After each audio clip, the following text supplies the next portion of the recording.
जब अधर्म अपने चरम पर पहुंचता है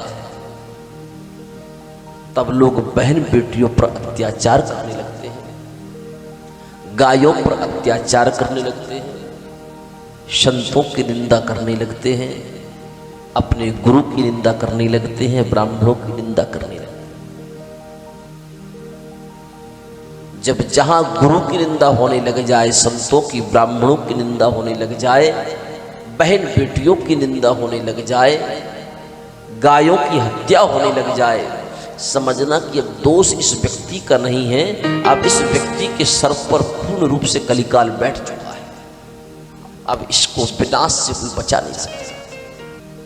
भूल करके भी मेरी व्यासपीठ कहती है, जीवन में आप क्या कर रहे हो क्या नहीं कर रहे हो विषय उसका नहीं है, लेकिन ये 5 कार्य मत करना। जीवन में कभी भी किसी भी बहन बेटी हो उस पर गलत नजर मत डालना, पहली बात। जो भी बहन बेटी मिले उसको प्रणाम करना और उस बहन बेटी में अपनी ही बहन बेटी का दर्शन करना।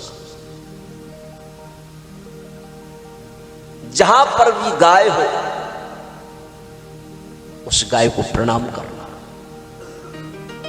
अपने घर की गाय कभी कसाई को मत भेजना, और दूसरों की गायों को कसाई लेकर के जा रहे हैं तो आप प्रयास करना कि वो कसाई उस गाय को लेकर के ना जा जाए।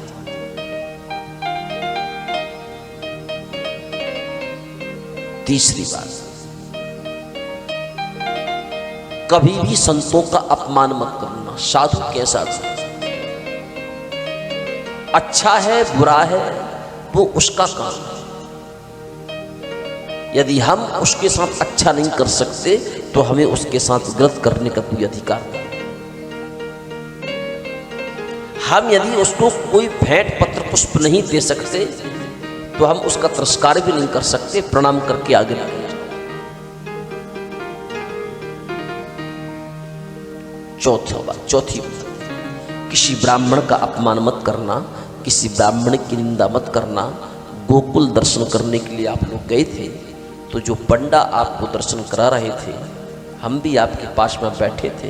हालांकि हम तो 20 वर्ष से आप लोगों को बता रहे हैं, लेकिन शायद हो सकता है कि हमारा बताना आपको लगता है गुरुजी हमेशा यही बात कहते रहते हैं, लेकिन उस पंडा ने भी आप लोगों से यही कहा कि यहाँ पर आप जो दान करते हैं उस दान को स्वीकार भगवान नहीं करते, भगवान की दृष्टि होती है, लेकिन वो दान कितने भागों में जाता है।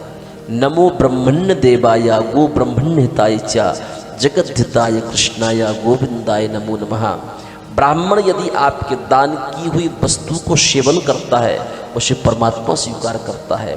आपकी दान की हुई वस्तु का सेवन गाय करती है उसको स्वीकार परमात्मा करते हैं। आपकी दान की हुई वस्तु का सेवन कोई संत करते हैं तो उसको परमात्मा स्वीकार करते हैं। यदि आपने किसी गरीब बहन बेटी, भांडीर बन गए थे, उन्होंने महात्मा जी ने क्या कहा था कि हमारे यहाँ पर वर्ष में एक बार गरीब कन्याओं को विवाह होता है। यदि किसी गरीब बहन बेटी का, वो भी परमात्मा का अवतार है भैया नरेंद्र जी, आप इतने हजारों वर्षों से कथा सुन रहे हैं। तुलसी इस संसार में सबको मिली ये धाय, ना जाने किस भेष में नारायण मिल जाए। आपको सर्दी लगती उसको नहीं लगती, वो भी तो परमात्मा का अंश है।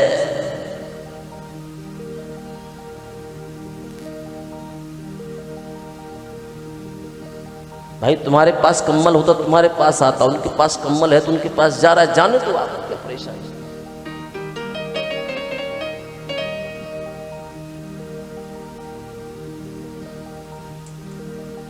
तो यदि गरीब बहन बेटी के विवाह में आपने कोई दान किया है तो वो दान परमात्मा को स्वीकार है।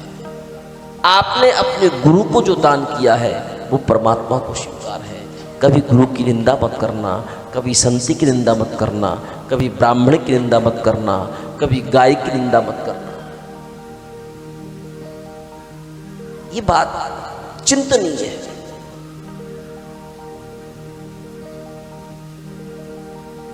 तो भौमासुर नाम का दैत्य 16,100 कन्याओं का अपहरण करके अपने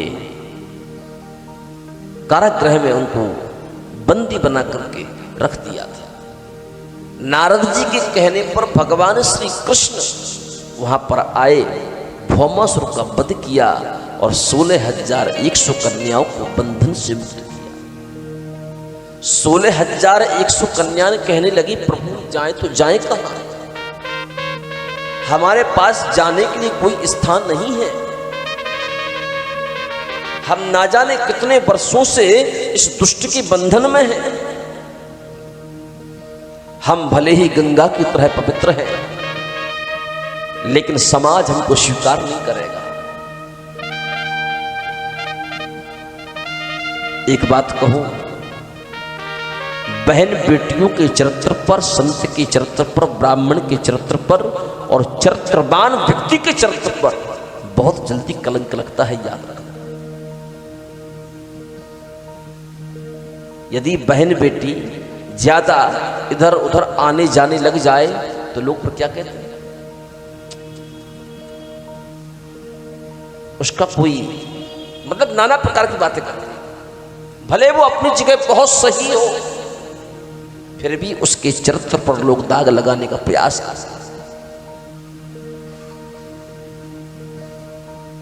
इसलिए अपने आप को संभालना चाहिए, अपने आप से अपने स्वयं की सुरक्षा कर लेनी चाहिए।